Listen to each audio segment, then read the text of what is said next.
Hey, fight fans, welcome back to Carl Prusa MMA. Today, I am with a fighter who's getting ready to fight in the Dana White Contender Series September 9th. He's taking on Cam Teague, and he is Lerryan Douglas. Lerryan, what's up, my friend? How are you doing? Not much, man. Just chilling, getting ready for the week, and I can't wait to get there to the fight. Absolutely, man. So some big news obviously came out. You're fighting on the Contender Series. You've had a great run on the regional scene. But was it pretty cool when you got that phone call and found out that, now is the time you're going to get your shot to get in the big show? Yes, sir. It was a dream becoming reality, and I'm ready for that moment now. Absolutely, man. When you watch you fight, man, there's not a boring Lerryan Douglas fight, man. You go on there, you put on a show, you got crazy power, you go forward, you're always looking for the finish. Do you take a lot of pride in that fighting style? Oh yeah, I love that because I actually like exciting fights. I like to watch exciting fights, and I think it's fair if I give people exciting fights. So that's what I think when I'm stepping the cage. I want to just finish the fight. Absolutely. So many people are watching mixed martial arts in this day and age. The UFC almost every weekend. They watch the PFL now. You got you got bare knuckle, karate combat. Very few people understand what it's like being a professional fighter. They look at the big names, the Masvidals, the McGregors, the Habibs. They see the fame, the fortune, the money, and they're like, this is the greatest life ever. What they don't know is like fighting on the regional scene. A lot of guys have to have a 9 to 5 job. You're not making millions of dollars fighting on the regional scene. You wake up early, you stay up late, you miss birthdays, weddings, Thanksgivings, dinners. You sacrifice everything just maybe for the opportunity to find a big show. You're getting your chance to fight to get in the big show, but you've been doing this for a while. What's made you stick through it? It's just like believe believe in your goals and work hard for it and take advantage of the opportunities. Make sure you're ready for the opportunities. Absolutely. You come from Brazil, so many great fighters in the UFC from Brazil, some of the best ever from Brazil. What is it with Brazil and fighting? What's the culture over there? Why do they love mixed martial arts?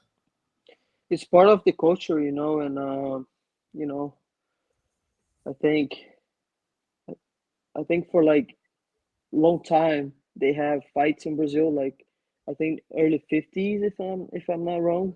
And then, it's just part of the culture, like soccer, and I think it's just like something that you grow up watching and you get excited about, and then it's part of our culture now.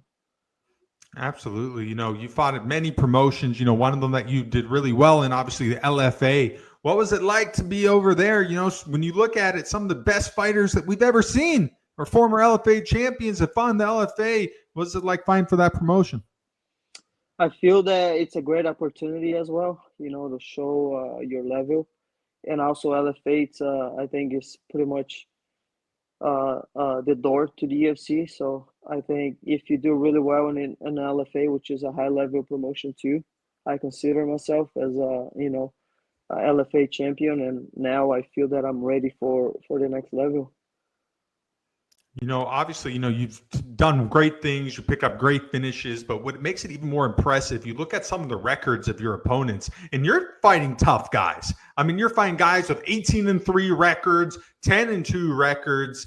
Did you know doing this, would this be your best? Did you have the mindset of if I fight the toughest competition now, this is going to prepare me for anybody? Yeah, I was never a guy who was picking fights since I was 18 years old. My first professional MMA fight. So I don't think it's the smartest way to do it, but that's the way that I was able to do it, and I think is for one side.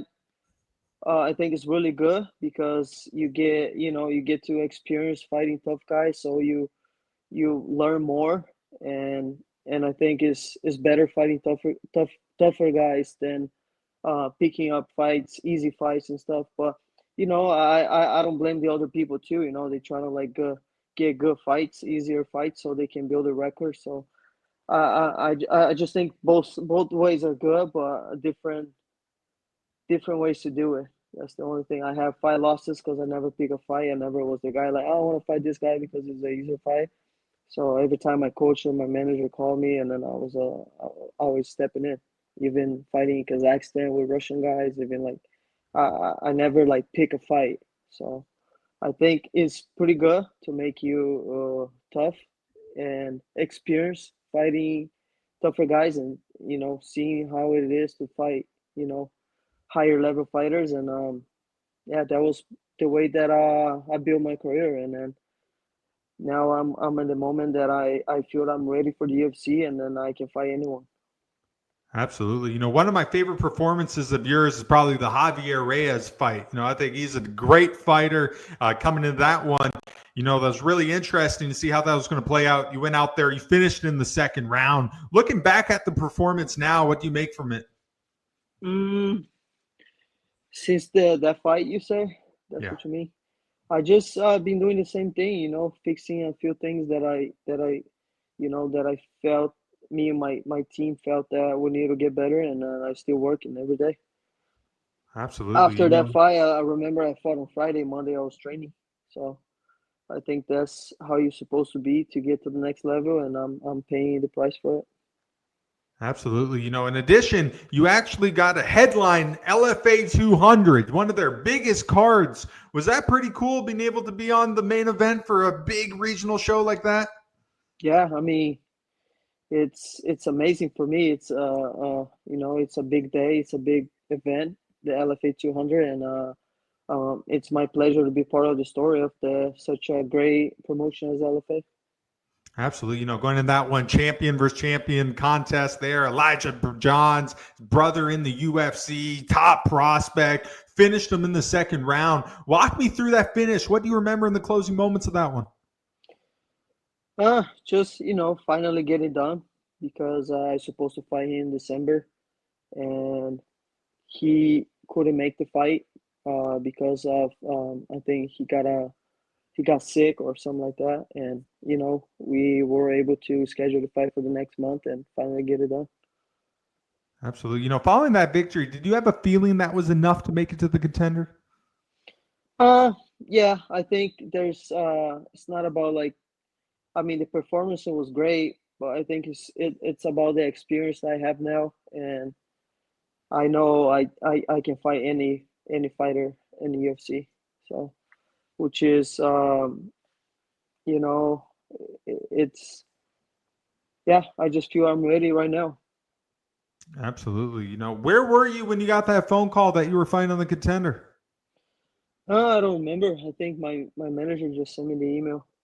He didn't call me. He just sent me a message actually, saying that Sean Shelby asked me if I wanna make that fight, and you already know the answer. I never say no to a fight, and it's such a great opportunity. You know, I feel blessed and honored to be part of the UFC one day, and I'll be there on September 9th. I'll get my contract.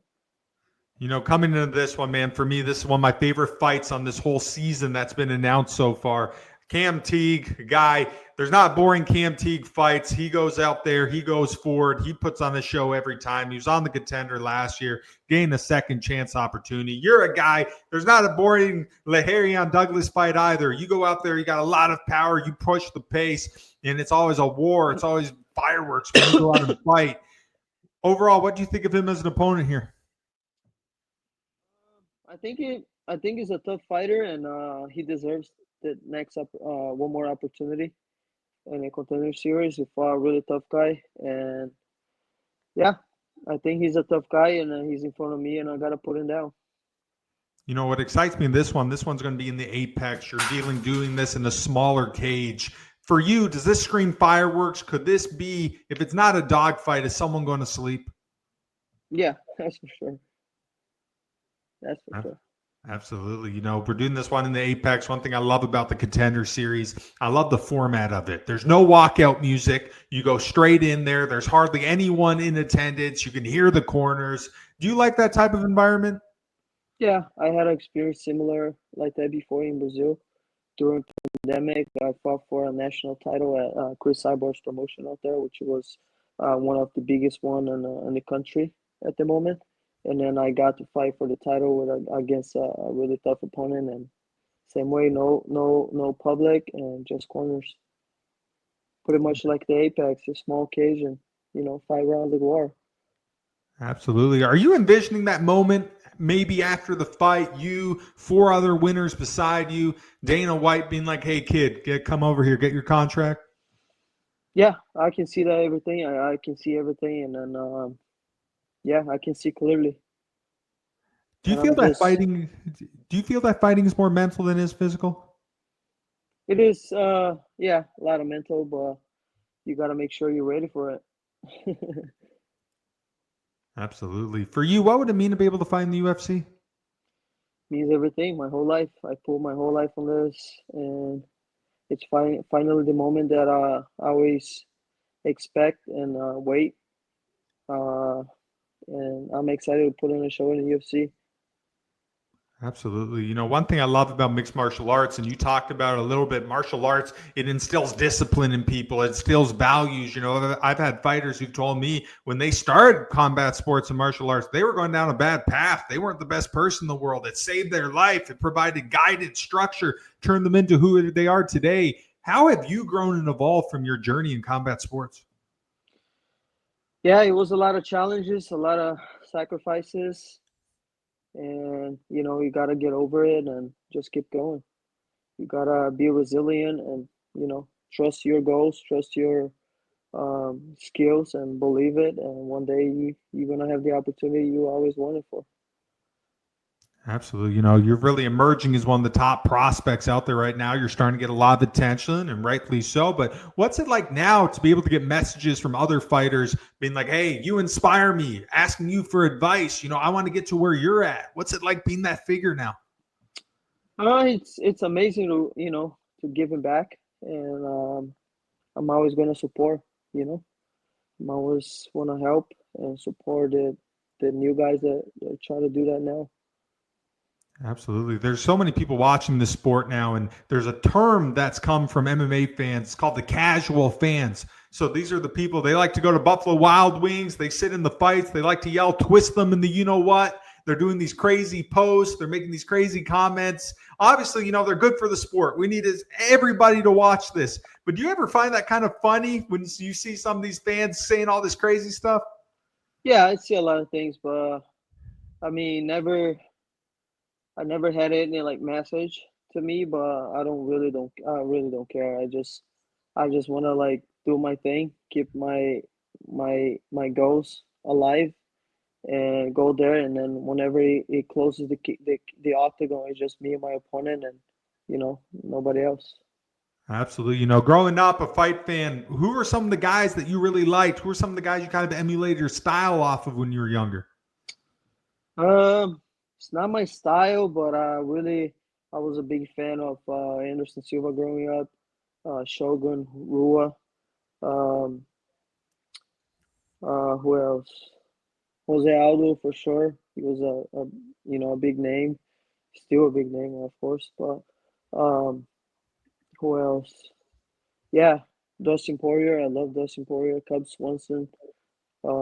Yeah, there's a lot of names that I admire and I inspire myself on those guys.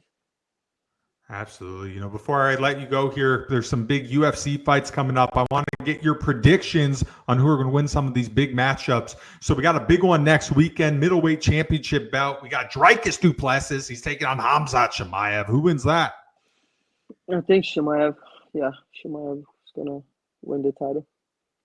So then we got another big one, UFC Noche. We got Diego Lopez. He's taking on Gian Silva. Who wins that one? I think Diego Lopez. Diego Lopez. Get that one. And then we got some big ones that recently got announced here. We got Merab Dvalishvili taking on Corey Sandhagen. Who pulls that out? Corey. Corey Sandhagen. So then last one, big rematch just announced. We got Chama, Alex Pereira taking on Magomed Ankalaev, trying to get that belt back. Who wins the rematch? Alex Pereira this time. Yeah. Absolutely. We just mentioned some of the biggest names in the sport. When you're watching some of these big fights, big guys, do you get any motivation? Do you feed off of it at all? Yeah, man. I can't wait to make that amount of money, bro. That's what I've been looking for. I can't wait to be there and make that amount of money. That's my inspiration. Absolutely. You know, so many people are watching this sport, and I think for the most part, most fans understand you guys are training, you're trying to get fights, to get bigger fights, to win belts, get in the UFC, all that. But very few people see the fight outside of the fight. And to me, that's the fight to not have to clock in at 9 o'clock in the morning, clock in at 5 o'clock. But it's the fight to build financial freedom, create a platform, live life your way. Don't follow society, live life on your terms. For you, has it been a big part of this journey as well? Sorry, you cut it when you asked me. What would you say? Has that been a big part of the journey for you as well? Oh yeah, of course. I want to be like better financially. I want to, conquer my material things, and you know, I have nothing to complain about. My life is great. I love the people around me. I'm happy with what I have right now. But it's always good to like conquer what I always wanted. Absolutely. You know, you're in the 145 division, absolute stacked division right now. You have so many killers in the UFC in that weight class. Does that motivate you knowing that if you get in here, you're going to be fighting dogs from the get-go? Yeah, yeah, and I'll make sure I'll be ready for that, and I already see myself in the middle, and I can't wait to be there. Absolutely. All right, Lerryan, last question for you, my friend. In a perfect world, what is the outcome September 9th when you find the Dana White Contender Series against Cam Teague? Finish, whenever finish. So I gotta say. Absolutely. Well, hey, Lerryan, man, thank you so much for taking time out of camp. Really excited to see the fight. And thank you again, man. Really enjoyed talking with you. I appreciate you, bro. Thank you. Absolutely. That's it for us tonight. I'm Carl Prusa. He is Mr. Lerryan Douglas taking on Cam Teague. Dana White Contender Series, September 9th. You don't want to miss it, fight fans. Take care.